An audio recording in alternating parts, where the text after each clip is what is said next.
ಜನವರಿ ಯಾವ ದಿನಾಂಕ? 1948 ಜನವರಿ 30ರಂದು. ಜನವರಿ 30ರಂದು ಸಾಯಂಕಾಲ 5:07 ಸಾಯಂಕಾಲ 5:07 ಜನವರಿ 30 ಸಾಯಂಕಾಲ 5:07 ಅವರು ದೆಹಲಿಯ ಬಿರ್ಲಾ ಮಹಾಮೈದಾನದಲ್ಲಿ ಪ್ರಾರ್ಥನೆಯನ್ನು ಮುಗಿಸಿಕೊಂಡು ಹೊರಗಡೆ ಬರುವಂತ ಸಮಯದಲ್ಲಿ ನಾಥಾರಾಮ್ ಗೋಡ್ಸೆ ಅನ್ನುವಂತ ವ್ಯಕ್ತಿ ಗುಂಡಿಟ್ಟು ಕೊಂದನು. 1948 ಜನವರಿ 30ರಂದು ಸಾಯಂಕಾಲ 5:07 ಮಹಾತ್ಮ ಗಾಂಧೀಜಿಯವರು ದೆಹಲಿಯ ಬಿರ್ಲಾ ಮೈದಾನದಲ್ಲಿ ಅವರು ಪ್ರಾರ್ಥನೆಯನ್ನು ಮಾಡಿಕೊಂಡು ಪ್ರಾರ್ಥನೆಯನ್ನು ಮುಗಿಸಿ ಹೊರಗಡೆ ಬರುವಂತ ಸಮಯದಲ್ಲಿ ಮಹಾತ್ಮ ಗಾಂಧೀಜಿಯನ್ನು ನಾಥಾರಾಮ್ ಗೋಡ್ಸೆ ಗುಂಡಿಟ್ಟು ಕೊಲ್ತಾರೆ.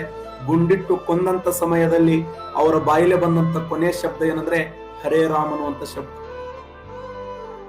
ಹರೇ ರಾಮ್ ಅನ್ನುವಂತ ಶಬ್ದ ಬರ್ತದೆ. ಅಷ್ಟೇ ಅಲ್ಲದೆ ಅವರು ಹೇಳ್ತಾರೆ, ಸಾಯುವಂತ ಸಮಯದಲ್ಲಿ ಆ ವ್ಯಕ್ತಿ ಯಾವುದೇ ಶಿಕ್ಷೆಯನ್ನು ಕೊಡಬೇಡ್ರಿ, ಆ ವ್ಯಕ್ತಿಗೆ ಯಾವುದೇ ಶಿಕ್ಷೆ ಬೇಡ ಅನ್ನುವಂತ ಮಾತು. ಗಾಂಧೀಜಿಯವರ ಸಾವು ಇಡೀ ಜಗತ್ತು, ಪ್ರಪಂಚದ ಪ್ರತಿಯೊಂದು ಮೂಲೆಗಳಲ್ಲಿ ಹೋಗಿ ಮುಟ್ತು, ಜಗತ್ತಿನ ಪ್ರತಿಯೊಂದು ಹಂತಗಳಿಗೆ ಹೋಗಿ ಮುಟ್ತು ಗಾಂಧೀಜಿಯವರ ಸಾವು. ಇಡೀ ದೇಶದ ಪ್ರತಿಯೊಬ್ಬ ನಾಯಕರು, ಇಡೀ ಪ್ರಪಂಚದ ಎಲ್ಲ ನಾಯಕರು ಪತ್ರಿಕೆಗಳ ಬರೆದು ಬಿಟ್ಟಿರ್ತಾರೆ ಗಾಂಧೀಜಿ ಅವರಿಗೆ ಹತ್ಯೆ ಆಯ್ತು ಗಾಂಧೀಜಿಯವರು. ಯಾಕಂದ್ರೆ ಆ ಶತಮಾನದ ಶ್ರೇಷ್ಠ ನಾಯಕ ಗಾಂಧೀಜಿಯವರ ಸರಿಸಮಾನವಾಗಿ ಯಾರು ನಿಲ್ಲಕ್ ಸಾಧ್ಯ ಇಲ್ಲ. ಗಾಂಧೀಜಿಯವರು ಆ ಒಂದು ಮಹಾತ್ಮ ಗಾಂಧೀಜಿಯವರ ಸರಿಸಮಾನವಾಗಿ ಯಾರಿಗೂ ನಿಲ್ಲಕ್ ಸಾಧ್ಯ ಇಲ್ಲ ಅಂತ ಒಬ್ಬ ಮಹಾನ್ ನಾಯಕ ಯಾರಂದ್ರೆ ಮಹಾತ್ಮ ಗಾಂಧಿ. ಮಹಾತ್ಮ ಗಾಂಧೀಜಿಯ ಸಾವನ್ನ ಕಂಡಂತ ವಿನ್ಸ್ಟನ್ ಚರ್ಚಿಲ್. ನೀವು ಎಷ್ಟು ವಿರೋಧ ಮಾಡ್ತೀರಿ, ನಿಮ್ಮ 100 ಪಟ್ಟು ವಿರೋಧ ಮಾಡಿದಂತ ವ್ಯಕ್ತಿ Winston Churchill. Winston Churchill England ಪ್ರಧಾನಿ. ನೀವು ಎಷ್ಟು ವಿರೋಧ ಮಾಡ್ತಿರಲ್ಲ, ನಿಮ್ಮ 100 ಪಟ್ಟು ವಿರೋಧ ಮಾಡಿದಂತ ವ್ಯಕ್ತಿ ಅವನು. ಲಾಸ್ಟ್ ಮೂಮೆಂಟ್ ಭಾರತ ದೇಶಕ್ಕೆ ಒಂದು ಪತ್ರ ಬರೀತಾನೆ. ಏನ್ ಪತ್ರ ಬರೀತಾನೆ ಅಂದ್ರೆ, ಏ ಭಾರತೀಯರೇ, ನೀವು 1 ವರ್ಷ ಉಳಿಸ್ಕೊಳಕ್ ಆಗ್ಲಿಲ್ಲ ಅಂತ. ನಾನು 1919ರಿಂದ 1947 ತನ ಉಳಿಸ್ಕೊಂಡೆ. 1919ರಿಂದ 1947 ಸರಿ ಸುಮಾರು 28 ವರ್ಷಗಳ ಕಾಲ ಆತನ ಉಳಿಸ್ಕೊಂಡೆವು. ಬಟ್ ನಿಮ್ಗೆ ಒಂದು ವರ್ಷ ಉಳಿಸ್ಕೊಳಕ್ ಆಗ್ಲಿಲ್ಲ ಅಂತ. 70 ರೂಪಾಯಿ ಗುಂಡು ಸಾಕಾಗಿತ್ತು. ಬರೇ ಅವನೇ ಪೈಲ್ವಾನ್ ಅಲ್ಲ, ಗಾಂಧಿ ಅಂದ್ರೆ ಪೈಲ್ವಾನ್ ಅಲ್ಲ. 70 ರೂಪಾಯಿ ಗುಂಡು ಸಾಕಾಗಿತ್ತು, ಹೊಡೆದು ಬಿಡ್ತಿದ್ದೆವು. 70 ರೂಪಾಯಿ ಗುಂಡು ಸಾಕಾಗಿತ್ತು, ನಾವು ಹೊಡಿತಿದ್ದೆವು. ಅಷ್ಟು ನಾವು ಇಡೀ ಜಗತ್ತು ಗೆದ್ದವ್ರು ನಾವು. ಸೆಕೆಂಡ್ ವರ್ಲ್ಡ್ ವಾರ್ ನಲ್ಲಿ ಜರ್ಮನಿ ಹಿಟ್ಲರ್ ಕೊಂದವ್ರು ನಾವು. ಇಟಲಿಯ ಮುಸ್ಲೋನಿನ ಬಂಧಿಸಿದವ್ರು ನಾವು. ಜಪಾನಿನ ಜೋಟೋ, ಆ ಹಿರೋಯಿಟೋ ಜೋಟೋ ಆತನನ್ನ ಬಂಧಿಸಿದವ್ರು ನಾವು. ಇಡೀ ಜಗತ್ತನ್ನ ಸದೆ ಬಡಿದವ್ರು ನಾವು. ಗಾಂಧೀಜಿ ಹೊಡಿದಂತ ದೊಡ್ಡದಿತ್ತ ನಮಗೆ. ಭಾರತೀಯರು ನೀವು ತಪ್ಪು ಮಾಡಿದಿರಿ ಅಂತ ನಾಯಕ ಇನ್ನೊಮ್ಮೆ ಸಿಗಂಗಿಲ್ಲ.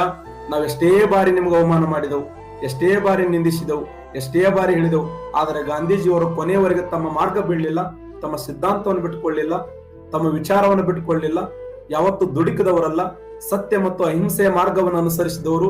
ಅಂತ ವ್ಯಕ್ತಿ ನಿಮ್ಗೆ ಉಳಿಸ್ಕೊಳಕ್ ಆಗ್ಲಿಲ್ಲ ಅಂತೇಳಿ ನನ್ನ ನೋವಿನ ಸಂಗತಿಯ ಮಾತುಗಳನ್ನ ವ್ಯಕ್ತಪಡಿಸ್ತಾ ಇದ್ದೇನೆ ಅನ್ನುವಂತ ಮಾತನ್ನ. ಅದೇ ಸಮಯದಲ್ಲಿ ವಿಶ್ವಸಂಸ್ಥೆಗೆ ಆ ಸುದ್ದಿ ಹೋಗ್ತಾ ಸ್ನೇಹಿತರೆ.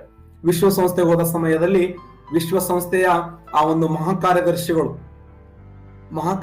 ಏನ್ ಮಾಡ್ತಾರೆ ಅಂದ್ರೆ, ಭಾರತದ ದೇಶದ ಧ್ವಜವನ್ನ ಅರ್ಧಕ್ಕೆ ಇಳಿಸ್ತಾರೆ. ಕೇವಲ ಭಾರತದ ಧ್ವಜವನ್ನ ಅರ್ಧಕ್ಕೆ ಇಳಿಸಿದ್ರೆ ನಾವು ಏನು ಇಲ್ಲ ಬಿಡು, ಒಬ್ಬ ನಾಯಕ ತೀರ್ಕೊಂಡನ ಅಂತ ಹೇಳಿ ಅಂತಿದ್ದೆವು. ಆದರೆ ವಿಶ್ವದ ಎಲ್ಲ ಧ್ವಜಗಳನ್ನ ಅರ್ಧಕ್ಕೆ ಇಳಿಸಿದಂತ ನಾಯಕ ಯಾರು ಅಂತಂದ್ರೆ ಮಹಾತ್ಮ ಗಾಂಧೀಜಿಯವರ ಸಾವನ್ನ ಇಡೀ ಜಗತ್ತಿನಲ್ಲಿ ಎಷ್ಟು ಪರಿಗಣಿಸಿದರೆಂದು ವಿಚಾರ ಮಾಡಿ. ಎಷ್ಟೋ ಲೇಖನಗಳು ಹೇಳ್ತವೆ ಮಹಾತ್ಮ ಗಾಂಧೀಜಿಯವರು ನೊಬೆಲ್ ಪಾರಿತೋಷಿಕ ಪ್ರಶಸ್ತಿಯನ್ನು ಮೀರಿದವರು ಅಂತ. ಯಾಕಂದ್ರೆ ಪ್ರಪಂಚದ ಎಲ್ಲಾ ನಾಯಕರನ್ನ ಭಾರತಕ್ಕೆ ಹೋಲಿಕೆ ಮಾಡ್ಕೊಂಡೇನು. ಇವತ್ತು ನಮ್ಮ ದೇಶದ ಏನು ಐನ್ಸ್ಟೀನ್ ಅಂತ ಕರಿತೀವಿ, ನಾಗಾರ್ಜುನ್. ಭಾರತ ಐನ್ಸ್ಟೀನ್ ಯಾರಂದ್ರೆ ನಾಗಾರ್ಜುನ. ಭಾರತದ ವಿಲಿಯಂ ಶೇಕ್ಸ್ಪಿಯರ್ ಅಂದ್ರೆ ಕಾಳಿದಾಸ. ಭಾರತದ ನೆಪೋಲಿಯನ್ ಅಂದ್ರೆ ಸಮುದ್ರಗುಪ್ತ ಅಲ್ಲ. ಪ್ರಪಂಚದ ಎಲ್ಲ ವ್ಯಕ್ತಿಗಳನ್ನ ಭಾರತಕ್ಕೆ ಹೋಲಿಕೆ ಮಾಡಿಕೊಂಡ್ರೆ ಭಾರತದ ಒಬ್ಬ ವ್ಯಕ್ತಿಯನ್ನ ಪ್ರಪಂಚಕ್ಕೆ ಹೋಲಿಕೆ ಮಾಡಿಕೊಂಡಿದ್ದು ಏಕೈಕ ಗಾಂಧಿಯವರನ್ನ. ಭಾರತದ ಏಕೈಕ ವ್ಯಕ್ತಿಯನ್ನು ಪ್ರಪಂಚಕ್ಕೆ ಅಮೆರಿಕದ ಗಾಂಧಿ ಅಂತ ಕರೆದರು. ಮಾರ್ಟಿನ್ ಲೂಥರ್ ಕಿಂಗ್ ಅನ್ನ ಅಮೆರಿಕದ ಗಾಂಧಿ ಅಂತ ಕರೆದ್ರು. ಆಫ್ರಿಕಾದ ಗಾಂಧಿ ಅಂತ ಕರೆದ್ರು. ನೆಲ್ಸನ್ ಮಂಡೇಲನ ಆಫ್ರಿಕಾದ ಗಾಂಧಿ ಅಂತ ಕರೆದ್ರು. ಗಾಂಧೀಜಿಯವರ ಮನಸ್ಸು ಮಾಡಿದ್ರೆ ಈ ದೇಶದ ಪ್ರಧಾನಿ ಆಗಬಹುದಿತ್ತು, ಈ ದೇಶದ ರಾಷ್ಟ್ರಪತಿ ಆಗಬಹುದಿತ್ತು, ಈ ದೇಶದಲ್ಲಿ ಯಾವ್ದಾರ ಒಂದು ಸಚಿವ ಸಂಪುಟದ ಸ್ಥಾನವನ್ನು ಪಡ್ಕೊಂಡು ಇರಬೇಕು. ಗಾಂಧಿ ಅದನ್ನು ಅಪೇಕ್ಷೆ ಪಡಲಿಲ್ಲ. ಆತನಿಗೆ ಅಧಿಕಾರ ಮುಖ್ಯ ಇರಲಿಲ್ಲ, ದೇಶ ಮುಖ್ಯ ಅನ್ನುವಂಥ ತತ್ವದ ಮೇಲೆ ಗಾಂಧೀಜಿ ಅವರು ವಾದ ಮಾಡ್ತಾರೆ ಸ್ನೇಹಿತರೆ. ಅಷ್ಟೇ ಅಲ್ಲದೆ ಗಾಂಧೀಜಿಯವರು ಇನ್ನೊಂದು ಸ್ಟೇಟ್ಮೆಂಟ್ ಕೊಡ್ತಾರೆ, ಏನು ಅಂತಂದ್ರೆ ಅವರು ಸಾಯೋಕ್ಕಿಂತ ಮುಂಚೆ ಇಂಡಿಯನ್ ನ್ಯಾಷನಲ್ ಕಾಂಗ್ರೆಸ್ ಅನ್ನು ವಿಸರ್ಜನೆ ಮಾಡಿ ಅಂತ ಕರೆ ಕೊಟ್ಟರು. ಅದನ್ನ ನಾವು ಮೆಚ್ಚಲೇಬೇಕಾಗಿರುವಂತ ವಿಚಾರ. ಇಂಡಿಯನ್ ನ್ಯಾಷನಲ್ ಕಾಂಗ್ರೆಸ್ ಅದೊಂದು ರಾಜಕೀಯ ಪಕ್ಷವಾಗಿ ಬೆಳಿಬಾರದು, ಅದು ದೇಶಕ್ಕೆ ಸ್ವತಂತ್ರ ತಂದು ಕೊಟ್ಟಿರ್ತಕ್ಕಂಥ ಪಕ್ಷ ಅದು. ಅದರಿಂದ ದೇಶಕ್ಕೆ ಅದು ರಾಜಕೀಯ ಪಕ್ಷವಾಗಿ ಬೆಳಿಬಾರದು. ನಮ್ಮ ದೇಶಕ್ಕೆ ಅದೊಂದು ಪವಿತ್ರವಾಗಿರುವಂತ ಸಂಘ, ಅದು ಪವಿತ್ರವಾಗಿರುವಂತ ಒಂದು ಗುಂಪು, ಅದು ಮುಂದುವರಿಬಾರದು ಅನ್ನುವಂತ ಸ್ಟೇಟ್ಮೆಂಟ್ ಕೊಟ್ಟವರು ಯಾರಂದ್ರೆ ಅದು ಮಹಾತ್ಮ ಗಾಂಧೀಜಿಯವರು. ಇಂಥ ಮಹಾತ್ಮ ಗಾಂಧೀಜಿಯವರು ಈ ದೇಶ ಕಂಡ ಅಪರೂಪದ ನಾಯಕ ಆಗಿ ನಮ್ಮನ್ನ ಅಗಲ್ತಾರೆ.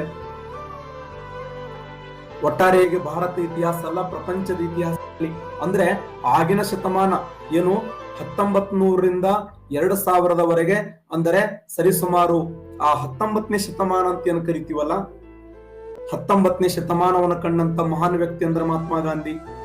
ಆತನ ಸರಿಸಮಾನ ಎಂತೆಂತ ನಾಯಕರಿದ್ರು.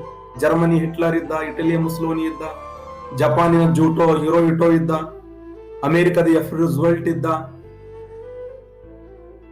ಇಂಗ್ಲೆಂಡದ ವಿನ್ಸ್ಟನ್ ಚರ್ಚಿಲ್ ಇದ್ದ, ಚೀನಾದ ಯಾರೋ ಚಿಯಾಂಗ್ ಕೈಸೆಕ್ ಇದ್ದ. ಎಂತೆಂತ ನಾಯಕರಿದ್ರು. ಅವರೆಲ್ಲರೂ ರಕ್ತದ ಮೂಲಕ ಪ್ರಪಂಚ ಆಳ್ಬೇಕಂದ್ರು, ಇನ್ನೊಬ್ಬರಿಗೆ ಹೊಡೆಯೋದರ ಮೂಲಕ ಪ್ರಪಂಚ ಆಳ್ಬೇಕಂದ್ರು. ಆದ್ರೆ ಶಾಂತಿಯ ಮೂಲಕ, ಸಹನೆಯ ಮೂಲಕ. ಅದಕ್ಕೆ ಮಹಾತ್ಮ ಗಾಂಧೀಜಿ ಅಲ್ರಿ, ಬರೇ ಯಾರಿಗಾರು ಬರೇ ಸರದು ಕುಂದ್ರ ಜೀವ ತಗೊಂಡ್ಬಿಡ್ತೀವಿ. ಸುಮ್ಮ ಕಟ್ಟಿ ಮ್ಯಾಗ ಕೂತಲ್ಲಿ ಅಲ್ಲಿ ಇಲ್ಲಿ ಕೂತಲ್ಲಿ ಸರದು ಕುಂದ್ರ ಜೀವ ತೊಳೋ ಮಂದಿ ನಾವು. ಮತ್ತು ಅಷ್ಟೆಲ್ಲ ಅವ್ರು ಕಿರುಕುಳ ಕೊಟ್ಟರು, ಅಷ್ಟೆಲ್ಲ ಅವರು ಬೈದರು, ಅದನ್ನ ಸಹಿಸ್ಕೊಂಡ್ರಲ್ಲ ಗಾಂಧೀಜಿಯವರು. ಇದು ಗಾಂಧೀಜಿಯವರ ಒಂದು ಸಹನೆ, ಗಾಂಧೀಜಿಯವರ ತಾಳ್ಮೆ ಅನ್ನುವಂತ ಮಾತನ್ನ ಹೇಳ್ತಾ ಇವತ್ತಿನ ಕ್ಲಾಸ್ ಅನ್ನ ಮುಗಿಸ್ತಾ ಇದ್ದೇನೆ. ನಾನು ನಿಮಗೆ ಕೊಟ್ಟ ಮಾತನ್ನ ತಪ್ಪಿದ್ದಾರೆ ಮೆಚ್ಚನ ಪರಮಾತ್ಮನಂದಂಗ